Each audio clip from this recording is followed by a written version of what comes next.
ಇನ್ನು 4,000 ಕೋಟಿಯ ಲೆಕ್ಕ ಕೊಡಿ ಎಂಎಲ್ಎ ಅನಿಲ್ ಚಿಕ್ಕಮಾದು ಕೈ ಶಾಸಕರ ವಿರುದ್ಧ ಕೆರಳಿದ ಜೆಡಿಎಸ್ ಕಾರ್ಯಕರ್ತರು. ಎಚ್ಡಿ ಕೋಟೆ ರಾಜಕೀಯದಲ್ಲಿ ಕಾಂಗ್ರೆಸ್ ಜೆಡಿಎಸ್ ಜಟಾಪಟಿ ಆಗ್ತಾ ಇದೆ. ಇಬ್ರು ಕೂಡ ಜಟಾಪಟಿ ಮನ್ನಾ ಮಾಡ್ತಾ ಇದ್ದಾರೆ. ಎಚ್ಡಿ ಕೋಟೆ ರಾಜಕೀಯದಲ್ಲಿ ಕಾಂಗ್ರೆಸ್ ಜೆಡಿಎಸ್ ಜಟಾಪಟಿ ನಡೆಸ್ತಾ ಇದೆ. ಕಾಂಗ್ರೆಸ್ ಶಾಸಕ ಅನಿಲ್ ಚಿಕ್ಕಮಾದು ವಿರುದ್ಧ ಆಕ್ರೋಶವನ್ನು ವ್ಯಕ್ತಪಡಿಸ್ತಾ ಇದ್ದಾರೆ. ಜೆಡಿಎಸ್ ಸಮಾವೇಶ ಬೆನ್ನಲ್ಲೇ ಕಾರ್ಯಕರ್ತರು ಆಕ್ಟಿವ್ ಆಗಿದ್ದಾರೆ. 4,000 ಕೋಟಿ ಅನುದಾನ ತಂದಿದ್ದೀವಿ ಅಂತೇಳಿ ಎಂಎಲ್ಎ ಅವರು ಹೇಳ್ತಾ ಇದ್ದಾರೆ. ಅಷ್ಟು ಅನುದಾನ ಬಂದಿದ್ರೆ ಎಚ್ಡಿ ಕೋಟೆ ಸಿಂಗಾಪುರ ಆಗ್ತಾ ಇತ್ತು. ತಾಲೂಕಿನ ಬಹುತೇಕ ರಸ್ತೆಗಳು ಗುಂಡಿಗಳಿಂದ ತುಂಬಿದೆ. ಅವನ್ನೆಲ್ಲವನ್ನು ಕೂಡ ಸರಿ ಮಾಡಬಹುದಿತ್ತು. ಅಭಿವೃದ್ಧಿ ಕೇವಲ ಗುದ್ದಲಿ ಪೂಜೆಗಳಿಗೆ ಸೀಮಿತವಾಗಿದೆ ಅಷ್ಟೇ. ತಾಲೂಕಿನಲ್ಲಿ ಯಾವುದೇ ಕಾಮಗಾರಿಗಳು ಪೂರ್ಣಗೊಂಡಿಲ್ಲ ಅಂತೇಳಿ ವಾಗ್ದಾಳಿಯನ್ನು ಮಾಡಿದ್ದಾರೆ. ಅಭಿವೃದ್ಧಿ ಬಗ್ಗೆ ಕ್ಷೇತ್ರದಲ್ಲಿ ಯಾವುದೇ ಕುರುಹು ಇಲ್ಲ. ಕ್ಷೇತ್ರದ ಅಭಿವೃದ್ಧಿ ವಿಚಾರದಲ್ಲಿ ನೇರ ಚರ್ಚೆಗೆ ಸಿದ್ಧವಾಗಿರಿ ಮತ್ತು ಕೈ ಶಾಸಕರಿಗೆ ಜೆಡಿಎಸ್ ನಾಯಕರ ಬಹಿರಂಗ ಸವಾಲನ್ನು ಹಾಕಿದ್ದಾರೆ. ಜೆಡಿಎಸ್ ಶಾಸಕರು ನೇರವಾಗಿ ಸವಾಲನ್ನು ಹಾಕಿರುವಂಥದ್ದು.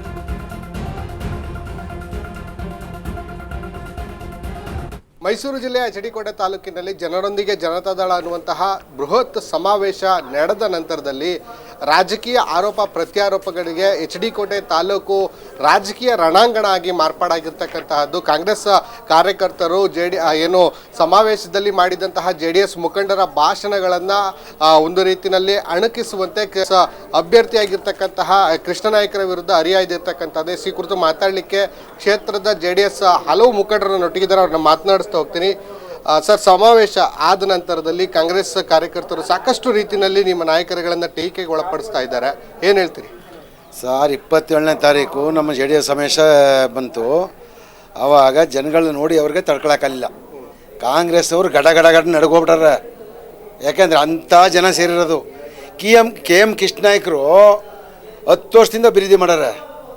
ಅನಿಲ್ ಅವ್ರಿಗೆ ಸಾಹೇಬರು 2 ಸಲ ಶಾಸಕರು ಮಾಡಿದ್ರು. ಕೋಟೆ ಜನ ಏನು ಅಭಿವೃದ್ಧಿ ಮಾಡಿದ್ರು? ಏನೂ ಮಾಡಿಲ್ಲ, ಎಲ್ಲ ಕುಂಠಿತ.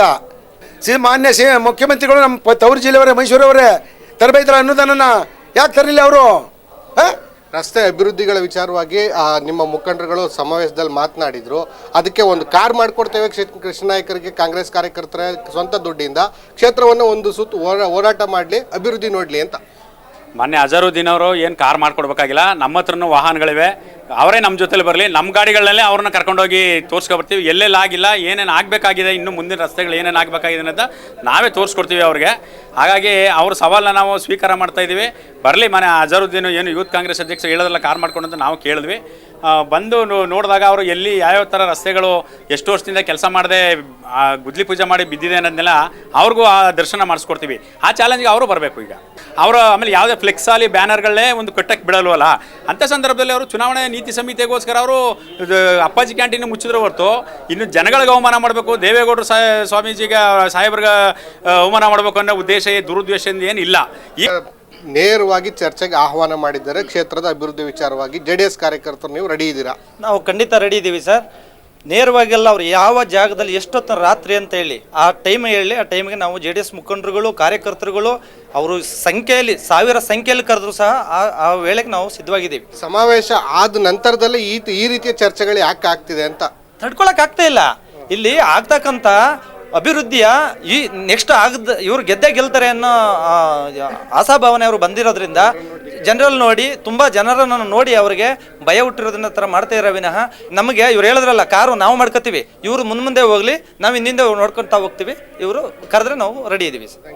ಓಕೆ. ಇದಿಷ್ಟು ಎಚ್ ಡಿ ಕೋಟೆ ತಾಲೂಕಿನ ಜೆಡಿಎಸ್ ಕಾರ್ಯಕರ್ತರುಗಳ ಮಾತಾಗಿರ್ತಕ್ಕಂತಹದ್ದು. ಜೆಡಿಎಸ್ ಏನು ಸಮಾವೇಶ ಏನು ನಡೀತು, ಆ ಸಮಾವೇಶದ ನಂತರದಲ್ಲಿ ಅಪಾರ ಜನಸ್ತೋಮ ಏನು ಸೇರಿತ್ತು, ಆ ಜನಸ್ತೋಮವನ್ನು ಸೇರಿ ಸೋಲಿನ ಭಯ ಕಾಂಗ್ರೆಸ್ಗೆ ಕಾಡ್ತಾ ಇದೆ. ಈ ನಿಟ್ಟಿನಲ್ಲಿ ನಮ್ಮ ಮೇಲೆ ಇಲ್ಲ ಸಲ್ಲದ ಆರೋಪಗಳನ್ನು ಮಾಡ್ತಿದ್ದಾರೆ. ಇದರಿಂದ ಯಾವುದೇ ಕಾರಣಕ್ಕೂ ಕೂಡ ನಮ್ಮ ಕಾರ್ಯಕರ್ತರು ಧೃತಿಗೆಡೋದಿಲ್ಲ. ಮುಂದಿನ ಚುನಾವಣೆಯಲ್ಲಿ ಜೆಡಿಎಸ್ ಗೆದ್ದು ವಿಜಯ ಪತಾಕೆಯನ್ನು ಆರಿಸುತ್ತೆ ಅನ್ನುವಂಥ ವಿಶ್ವಾಸವನ್ನು ಹೊರಹಾಕ್ತಾ ಇರ್ತಕ್ಕಂಥದ್ದು. ಕ್ಯಾಮರಾ ಪರ್ಸನ್ ಕಿಶೋರ್ ಜೊತೆ ಸಂದೀಪ್ ಕುಮಾರ್, ಅಶ್ವಗ ನ್ಯೂಸ್, ಎಚ್ ಡಿ ಕೋಟೆ. ಇನ್ನು ಕಾಂಗ್ರೆಸ್ ಶಾಸಕ ಅನಿಲ್ ಚಿಕ್ಕಮಾದು ವಿರುದ್ಧ ಗುಡುಗಿರುವಂತಹ ಜೆಡಿಎಸ್ ನಾಯಕರು ಮುಖ್ಯವಾಗಿ ಈಗಾಗಲೇ ಒಂದು ಸಮಾವೇಶದ ಬಳಿಕ ಜೆಡಿಎಸ್ ವಿರುದ್ಧ ಸಾಮಾಜಿಕ ಜಾಲತಾಣದಲ್ಲಿ ಸಿಡಿದಿದ್ದಾರೆ. ಇದರ ಜೊತೆಗೆ JDS ಮುಖಂಡ ಕೃಷ್ಣನಾಯಕ ವಿರುದ್ಧ ಏಕವಚನದಲ್ಲೇ ಒಂದು ವಾಗ್ದಾಳಿಯನ್ನು ಸಿಗತೈಲಿ ಮಾಡಿರುವಂಥದ್ದು. 4,000 ಕೋಟಿ ಅನುದಾನ ತಂದಿದ್ದೀವಿ ಅಂತ ಹೇಳ್ತಾರೆ ಕೈ ಕಾರ್ಯಕರ್ತರು. ಆದರೆ ಅಷ್ಟು ಅನುದಾನ ಬಂದಿದ್ದೆ ಆದರೆ HD ಕೋಟೆ ಸಿಂಗಾಪುರ ಆಗ್ತಾ ಇತ್ತು. ಈ ಹೊತ್ತಿನಲ್ಲಿ ಯಾವುದೇ ರೀತಿಯಾಗಿ ಅಭಿವೃದ್ಧಿ ಕಾರ್ಯಗಳನ್ನು ಮಾಡಿಲ್ಲ ಅನ್ನುವಂಥದ್ದನ್ನು ಕೂಡ ಅವರೇ ಹೇಳ್ತಾ ಇದ್ದಾರೆ. ಯಾವುದೇ ಕಾಮಗಾರಿ ಇಲ್ಲಿ ಪೂರ್ಣಗೊಂಡಿಲ್ಲ, ಕೇವಲ ಅಭಿವೃದ್ಧಿ ಗುದ್ದಲಿ ಪೂಜೆಗಳಿಗೆ ಮಾತ್ರ ಇಲ್ಲಿ ಸೀಮಿತವಾಗ್ತಾ ಇದೆ ಅನ್ನುವಂಥ ನಿಟ್ಟಿನಲ್ಲಿ ವಾಗ್ದಾಳಿಯನ್ನು ಮಾಡಿದ್ದಾರೆ.